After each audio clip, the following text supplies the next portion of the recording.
नमस्कार प्रेक्षकांनो, कसे आहात? प्रेक्षकांनो, आज आपण लग्नानंतर होईलच प्रेम या मालिकेचा आजचा भाग बघणार आहोत. चला तर मग वेळ न घालवता मालिकेला सुरुवात करूया. मालिकेची सुरुवात पार्थ आणि नंदिनीपासून होते. पार्थ नंदिनीला म्हणत असतो, गेले कित्येक दिवस ज्या क्षणाची मला भीती वाटत होती, फेस करण्याची हिंमत नव्हती, माझ्या सतत असं वाटायचं की जेव्हा केव्हा काव्या आणि जीवा एका घरात एकमेकांसमोर येतील तेव्हा त्यांच्याकडे बघून मला एकच गोष्ट आठवेल, ती म्हणजे 16 डिसेंबरचा तो फोटो. कारण तेच अंतिम सत्य होऊन बसलं होतं आपल्यासाठी. ते मी विसरण्याचा प्रयत्न केला. तो प्रयत्न म्हणजे बाहेरून फोटो फ्रेम पुसण्यासारखा होता.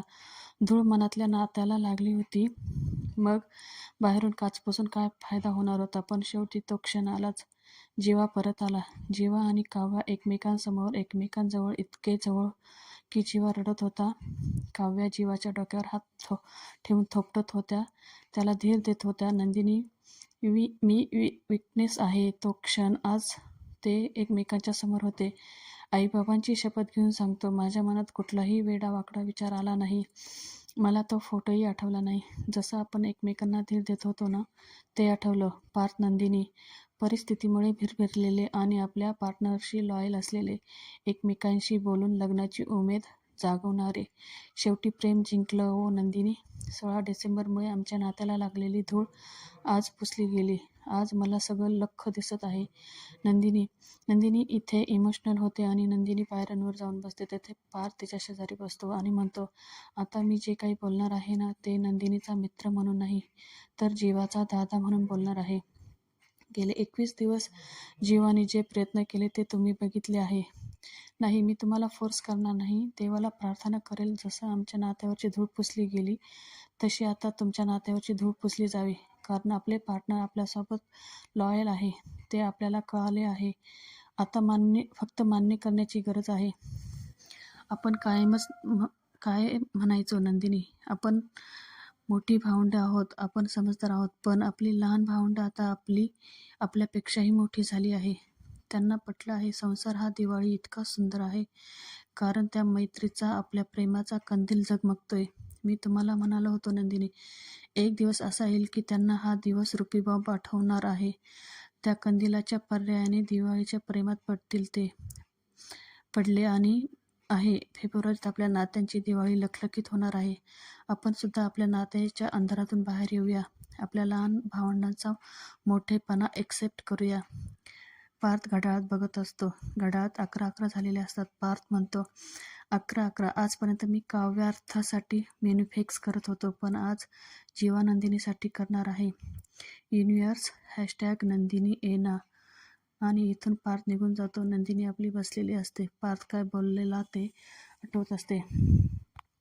दुसऱ्या सीनमध्ये काव्याची गुड मॉर्निंग झालेली असते. ती झोपेतून उठते. समोर तिचा बोका असतो, म्हणजे टेडी. काव्या म्हणते, गुड मॉर्निंग मिस्टर बोकोडी. काव्या म्हणते, काय मॉर्निंग किस पाहिजे तुला?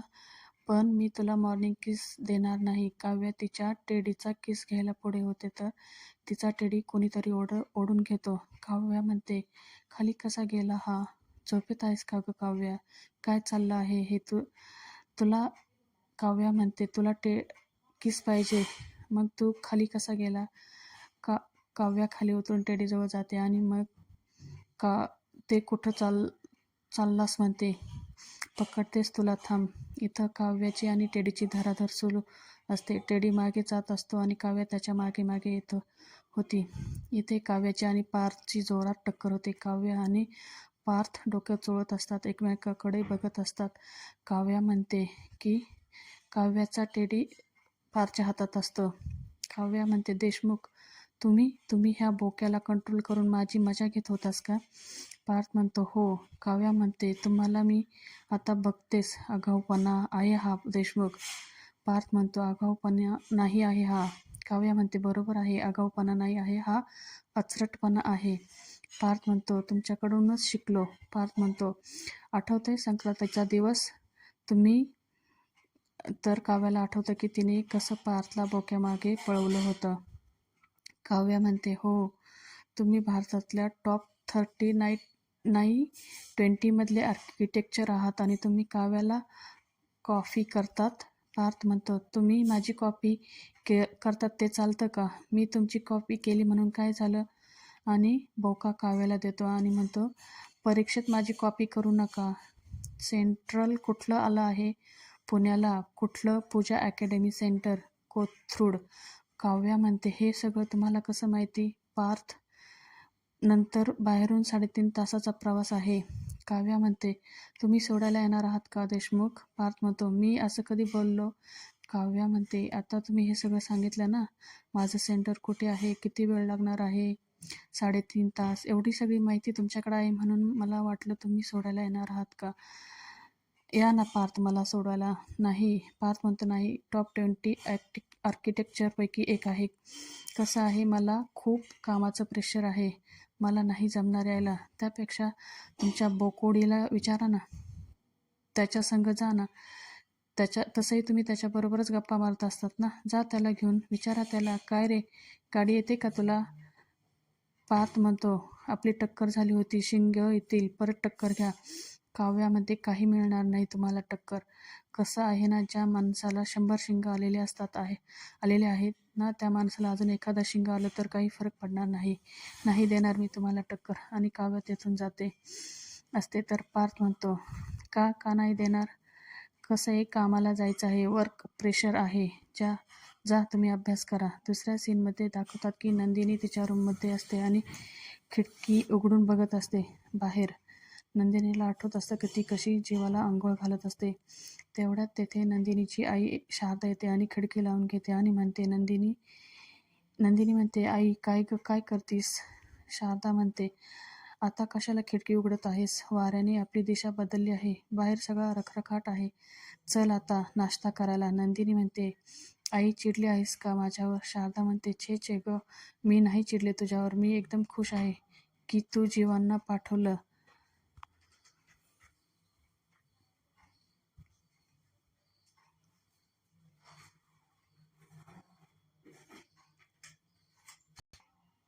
नुसता डोक्याला ताप झाला होता तो मुलगा. बरा झाला ते निघून गेला. ते म्हणजे आता तुझ्या बाबांच्या रागाचा पारा चढणार नाही आणि तुझाही नाही. घे नाश्ता करून. नंदिनी म्हणते, आई तुझा राग कळतोय ग मला. शारदा म्हणते, मलाही तुझा राग कळत नाही आणि तूही कळत नाही. ते इथे होते तोपर्यंत तू रुसून बसायचीच. त्या पोराचा जीव नुसता झिजलाय तुझा रुसवा काढता काढता. आणि आता नाही आहे तर आता सारखी बाल्कनीतून लॉनकडे बघत असतेस.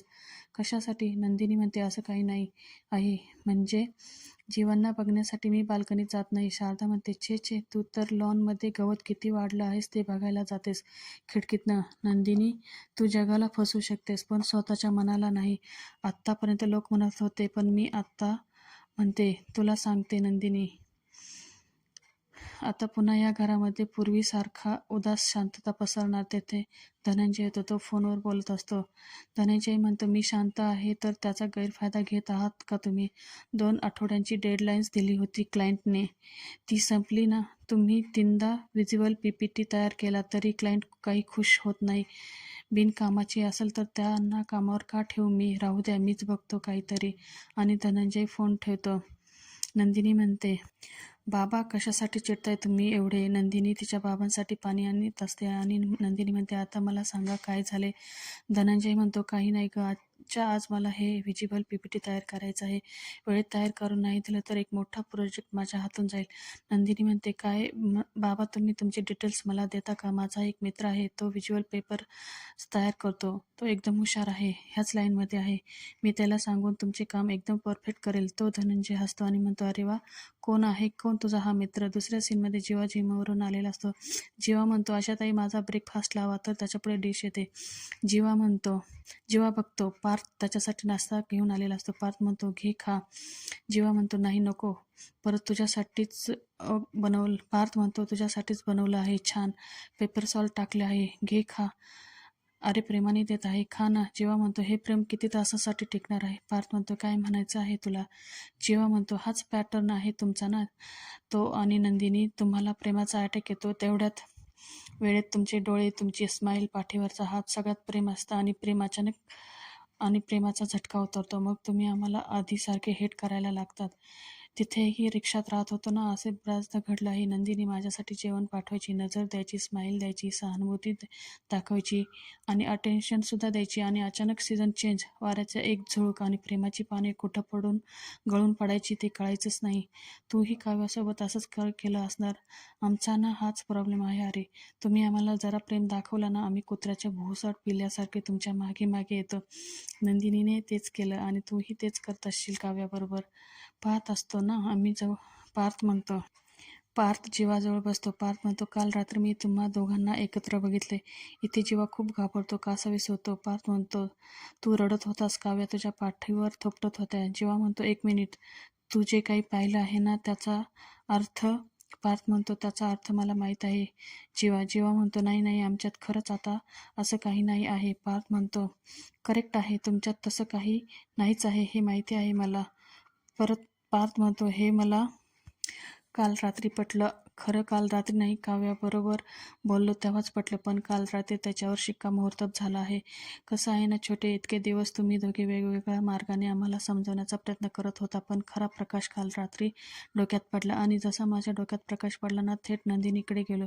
जीवा म्हणतो, काय तू नंदिनीकडे गेला होतास? आणि जीवा शांत होतो. पार्थ म्हणतो, हे सेम अशीच अवस्था झाली होती माझी गेले 20-22 दिवस. काव्याबद्दल मला बरंच काही वाटत होतं, पण हे असंच स्वतःला मागे घेत होतं. असं तुझी नंदिनी काही बरी नाही आहे. काल रात्री लॉनमध्ये एकटीच भुतासारखी उभी होती, तुला मिस करत होती. पार्थ जीवाला अंड भरवतो. पार्थ म्हणतो, काय आहे ना काल रात्री मी तुम्हा दोघांना एकत्र बघितलं तेव्हा मला माझ्या आणि नंदिनीच्या जुन्या दिवसांची आठवण झाली. 2 मित्र आपल्या पार्टनर्सबद्दल बोलायचे, रात्रीच्या शांततेत एकत्र बसायचे. तसंच झालं आहे. तुम्ही काल रात्री जेव्हा बोलत होता ना, तेव्हा तुम्हाला भीती नव्हती कशाची, की कोणीतरी येईल, कोणीतरी बघेल, कारण तुमच्या मनात आता काही नाही आहे हे माझ्या लक्षात आलं आहे. रात्र जशी माझ्या लक्षात आली तसं थेट नंदिनीकडे गेलो. तुमच्यात आता जुनं काही शिल्लक नाही आहे. गेले 16 डिसेंबरचं सगळं माझ्या मनातून पुसून गेलेलं आहे. मला तुझ्याबद्दल आणि काव्याबद्दल काही वाटत नाही. जीवा म्हणतो, तू हे काव्याला सांगितलंस का? आईबाबांना सांगितलंस का? पार्थ म्हणतो, नाही, अजून कुणालाच नाही सांगितलं. जीवा म्हणतो, आधी जाऊन सांग त्यांना, तिला सगळ्यांसमोर सांग, मग मी मानेल. तुम्ही बाउंड्री लाईनपर्यंत येऊन परत जाता. अरे. पार्थ म्हणतो, मी बोलेल काव्याशी, पण तू नंदिनीशी कधी बोलणार आहेस? फेब्रुवारी सुरू झाला आहे. जीवा म्हणतो, हां, मग त्यात काय आहे? पार्थ म्हणतो, छटे, फेब्रुवारीमध्ये काय असतं हे मी तुला सांगायला पाहिजे का? बोल, कधी बोलणार आहेस नंदिनीशी? जीवा म्हणतो, तू तुझं शॉर्ट आउट कर, मी माझं बघीन बोलायचं की नाही. म्हणजे निश्चित मी कुणाच्याही मागे जाणार नाही. तिला वाटलं तर ती येईल माझ्या मागे. पार्थ म्हणतो, आणि मागे आली तर? नंदिनी जर का तुझ्या मागे आली आणि तू तुझी माफी मागितलं तर माफ करशील ना? जीवा म्हणतो, ते मी बघेल रे, तू जा आणि काव्याशी बोल. पार्थ म्हणतो, मी बोलणार आहे काव्याशी. तेथे काव्या येते. पार्थ म्हणतो, त्यांची उद्या महत्त्वाची परीक्षा आहे. उगाच मी आता काही बोललो तर त्यांचं लक्ष दुसरीकडे जाईल. काव्या म्हणते, का जाईल माझं लक्ष दुसरीकडे? तुमचा काय संबंध? पार्थ काव्याकडे जातो. पार्थ म्हणतो, काय संबंध? मी तुमचा फोकस हलवू शकतो. एक खाणार का? एक अंड खा. काव्या म्हणते, नको. पार्थ म्हणतो, खाल्लं तर मी तुम्हाला सोडवायला येईल परीक्षेला. काव्या म्हणते, एक मिनिट, तुम्ही काय म्हटले? काव्याला अंड भरवतो. पार्थ म्हणतो, करेक्ट ऐकलं तुम्ही. तुम्ही एक खाल्लं ना, मी आता परीक्षेला सोडवायला येणार. मी तर म्हणतो जेवण करून दुपारीच निघूया. काव्या म्हणते, नाही, आज परीक्षा उद्या आहे. माझा पार्थ म्हणतो, बरोबर आहे, परीक्षा उद्याच आहे, पण समजा आपण जाताना काहीतरी अडचण आली, टायर पंक्चर झाला किंवा रस्ता बंद असेल तर? काव्या म्हणते, टेन्शनने हार्ट बंद पडेल माझं. पार्थ म्हणतो, म्हणूनच म्हणतो आज दुपारी निघूया.